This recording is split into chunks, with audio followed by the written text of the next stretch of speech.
Hello readers, I'm the avid reader and today we're reviewing The Constitution of Liberty, written by F.A. Hayek in 1960.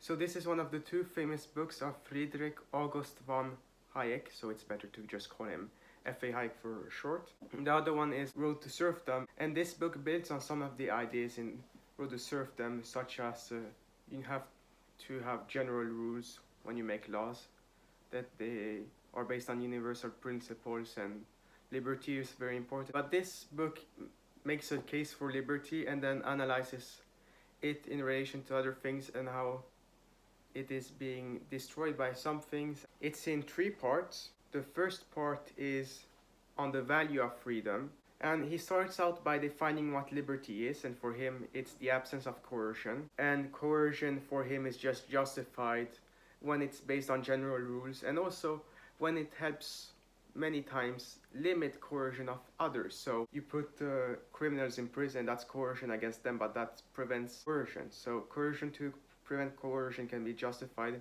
and coercion can also be justified on the basis of general rules. So you have to treat everyone equally before the law, and we will see how that affects other things.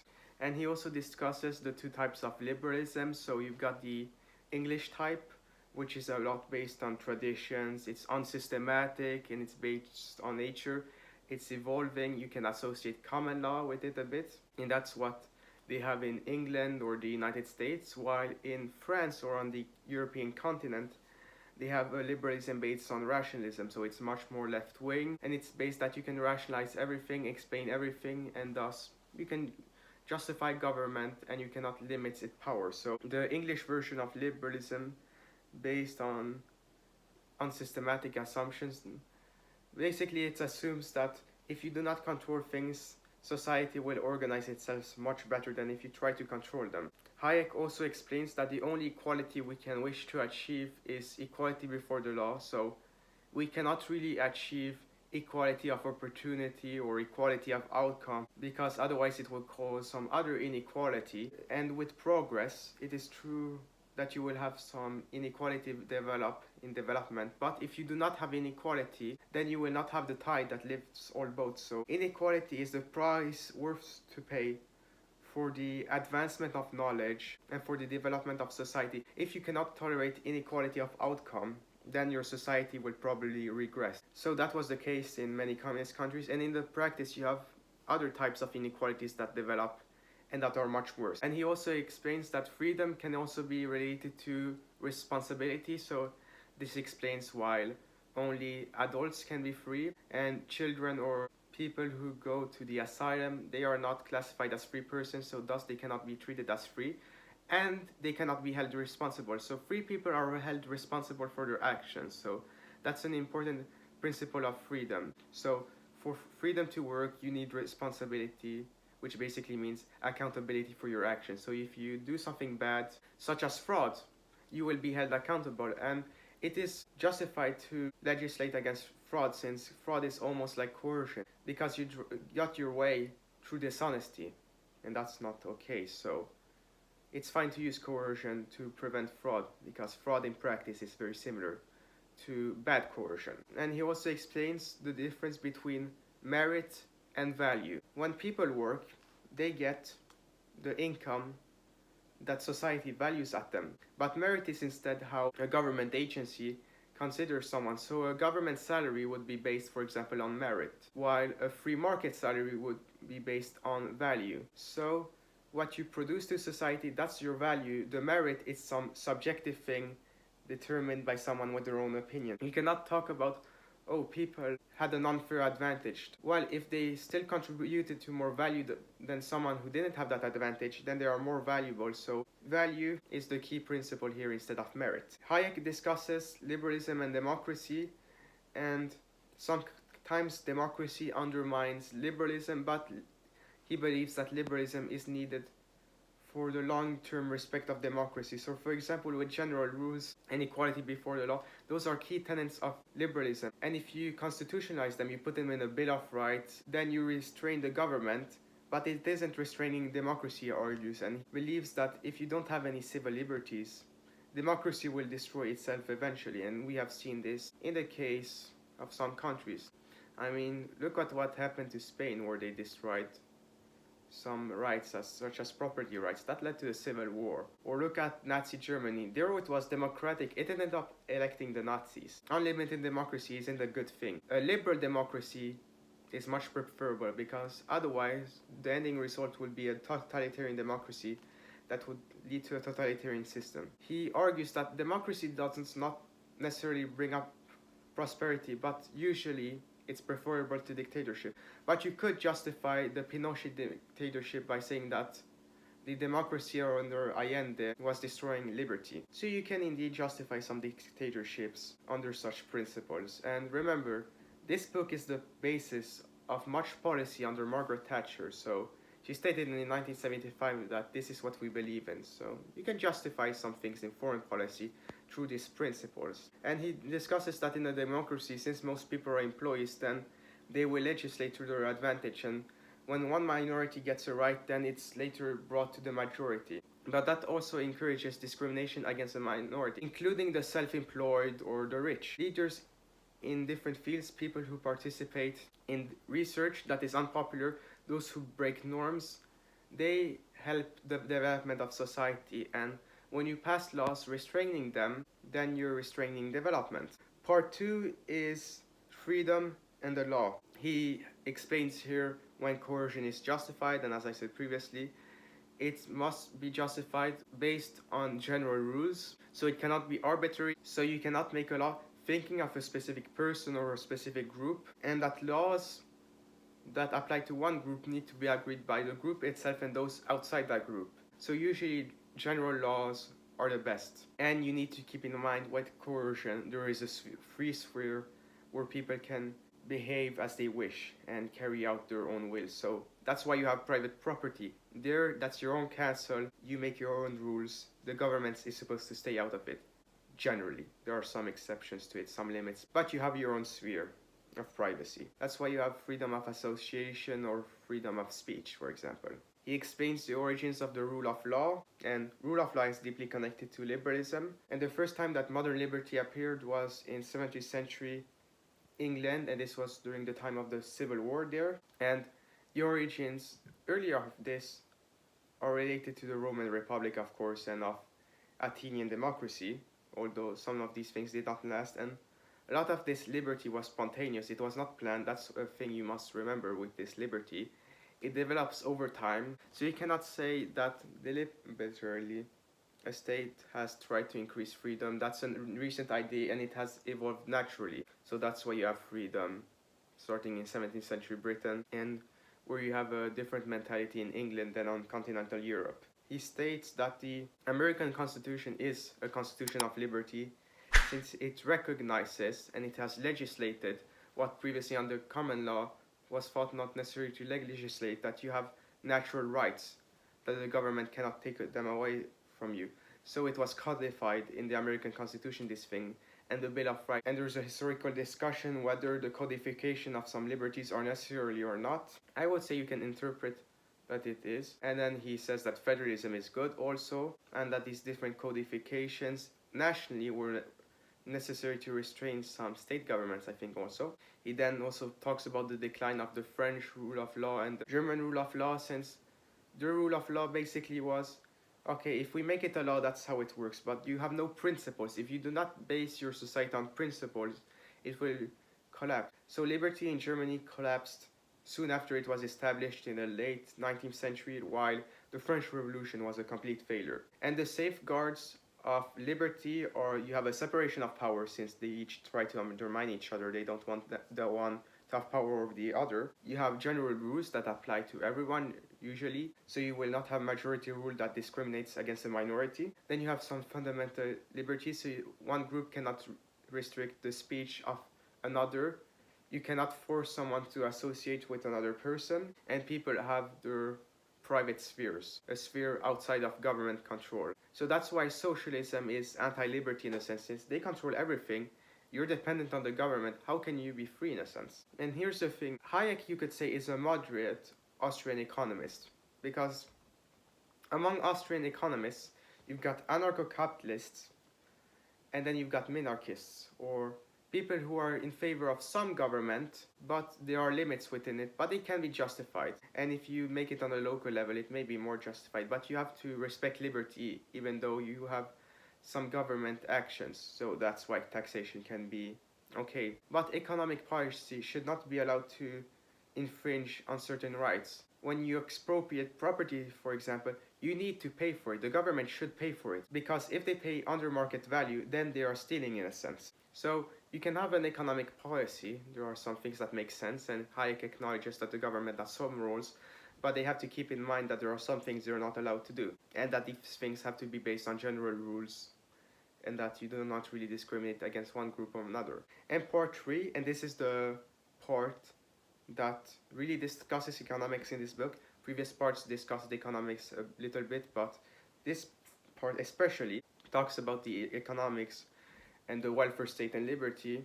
And of course, that's the most complicated part. So the first two parts weren't that hard for me to understand. The first part is pretty complicated. So this book is valuable, but you better be concentrated, especially on the third part, because that's important related to economic policy. So he talks actually about that the welfare states has replaced socialism, but socialists have achieved many of their goals through the welfare state. So you have a bunch of nationalized institutions now owned by the states. Like you've got the NHS in Britain. Now you've got healthcare controlled by the state, something a socialist would love, which was facilitated by the welfare state. And the welfare state, unfortunately, has a tendency of expansionism, and the state providing some services to its people, especially local governments to their local communities, it can be justified. And it's not really the welfare state. Welfare state has a tendency to expand, and he talks about some things that the welfare state and government is used to justify as, for example, redistributing income, reducing inequality, trying to get rid of monopolies. They are not necessarily good justification. And Hayek says monopolies are bad in the same way that scarcity is bad, which means you cannot do anything about it. There are some bad things in the world you cannot do anything about, and the government needs to understand and respect that. He also explains labor unions and their coercive tendencies. Now, Hayek acknowledges that labor unions can have some use, but not really now necessarily. The problem with labor unions is that they are coercive and that they are not treated as equal before the law as other institutions. Labor unions have a bunch of exemptions which allow them to use peer pressure or violence against their companies. So it's basically a racket, labor unions. And unfortunately, right-to-work laws, now if you remember in Capitalism and Freedom, Friedman opposes right-to-work laws, but Hayek says that right-to-work laws may be necessary to curb the power of the labor unions. As they are not really beneficial to employees, they may be beneficial to their own employees temporarily, but it is linked also to the monetary system, as an increase in wages and never a decrease in wages leads to inflation, smaller purchasing power or equal purchasing power of the employees. So labor unions, with some exceptions, are bad for the whole of society, including employees. I mean, the bureaucracy involved, that you need to hire this person to do that instead of doing what's most efficient. That's cause of a labor union, for example. Like imagine if your company has a lamp that needs changing. You could change it yourself, but in some labor union contracts, it says that the labor union employee must change it himself. Labor unions are often inefficient. And Hayek is very lucid with Social Security. He predicted that the Social Security 60 years ago is a Ponzi scheme that's going to screw over some people in favor of a minority. So young adults work and they pay for pensions that go to old people instead of themselves in the long term. So instead of connecting Social Security pensions directly to yourself, you're connecting it to some older person, and you're hoping that some younger person will be there to pay for you when you're old. And this, of course, a lot of government acts, you need to realize they discourage savings and a lot of good behavior that should be done. And he also points out the dark thought that if young people are paying for old people, remember who's in the military, the young people. They may turn against the old if they are too angry with paying all these taxes to them. Although Hayek says that compulsory insurance can be okay, the state should never monopolize an institution. It should always be open to competition. So you can have the government running health insurance or education, but there should be competing factions. Hayek talks about taxes, and this is one of the rare instances where coercion is justified. And he argues that taxes should be proportional usually. There are some exceptions as to payback when people are paying too much. You can maybe have some unproportional system, but usually taxes should be proportional because the goal of taxes is not redistribution. It's paying for a government expenditure, and the government expenditure should be taking into account how much revenue is coming so you don't have any debt. Taxation is just when it's proportional, and the irony is that when you tax the rich too much, the old rich get to keep out the new rich, and this discourages development and human progress. So when you tax people too much, you can make many of these moral arguments not based on the individual himself but on society, that when you restrict the freedom of the individual through taxation, for example, where you're limiting the expansion of his work, then he will develop less products or services that are beneficial to society. He also compares inflation and deflation, and he states that inflation is often used as a short-term solution to stop deflation, and people worried about deflation increase inflation. And the thing with inflation is he compares this to a drug. So when you have a little bit of inflation, to offset problems later on, you have to have a little bit more and a little bit more. Inflation is bad in the long term, but once people realize the problem, you will have some short-term horrible consequences. So the best is to stop inflation now, and you will have some horrible short-term consequences instead of the long-term ones that will arrive. So deflation can be okay since problems are only short-term instead of long-term, as with inflation. And he talks about that money does not necessitate inflation, as there was only about 1/3 inflation for many centuries. During all the time, gold varied about 1/3 its price, but it did not shift that much. With modern inflation in currency, it is. Unfortunately, he also acknowledges that the gold standard is no longer feasible, since a lot of things you need a culture also backing these ideas and values. So that's why you have democracy, to make your case. And he also talks about urbanization and then town planning, and where government services here may be more justified than in other places, and that the development of cities also causes the development of this countryside. But he also says that we have to be aware of town planning, not that it's monopolized, and that it may actually destroy property rights, so you have to be really careful, and that price setting also leads to decay and things like that. So yeah, more meat economics here. And the penultimate chapter is on agriculture and natural resources and preservation and things like that. It seems to me that he basically says when you have industrialization, you should not try to stop it to contain the remaining jobs of the agriculture market, since that's bad in the long term and you're making them dependent on the government. You have a whole class of people dependent on the government. But you should not force industrialization itself.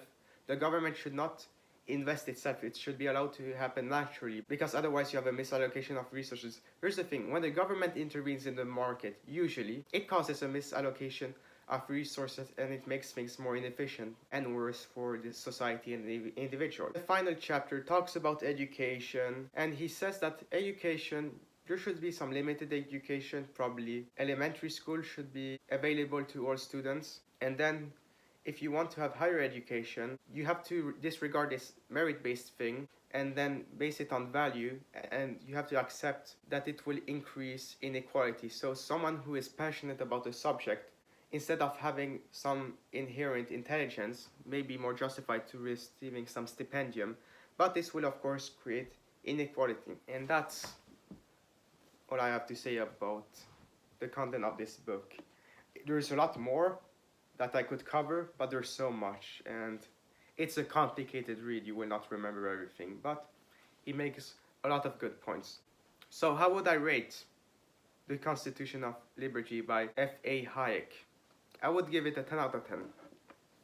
This is the first non-fiction book I'm giving a 10 out of 10 of. For me, this philosophy and economics, it's almost perfect. I may have some minor disagreements with Hayek, but if you ever want to know my economic philosophy, you just read The Constitution of Liberty or The Road to Serfdom, because you can justify some government actions with this book, but you have to keep in your head the idea of liberty and this thing with general rules. And Hayek explains so well all these different issues and the value of freedom both for the individual and society, and then discussing how freedom is related to the law and rule of law is necessary for freedom, but you have to have some restraints on governments, and how the welfare state destroys freedom in many ways, but there are some services that are justified nonetheless. So yeah, 10 out of 10. Friedrich August von Hayek, you are an amazing economist. You will not necessarily have fun reading this book, but you will learn what's most important in economics and liberty by reading it. You see, Thomas Sowell is a great economist and he writes very well, so you're not bored when you're reading him, but he makes some mistakes because of, in my opinion, comparing the Chicago School of Economics and the Austrian School of Economics, the Austrian school is superior.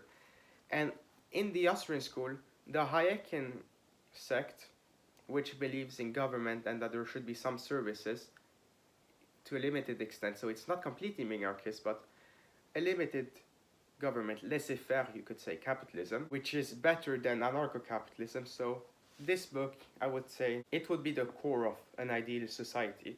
If you follow the principles in this book, you could make some small tweaks, and you have some discretion with crafting different policies within a certain framework. So a 10 out of 10. Friedrich August von Hayek, for now, is the best economist I know of. So this was the avid reader's review of the Constitution of Liberty written by F.A. Hayek in 1960.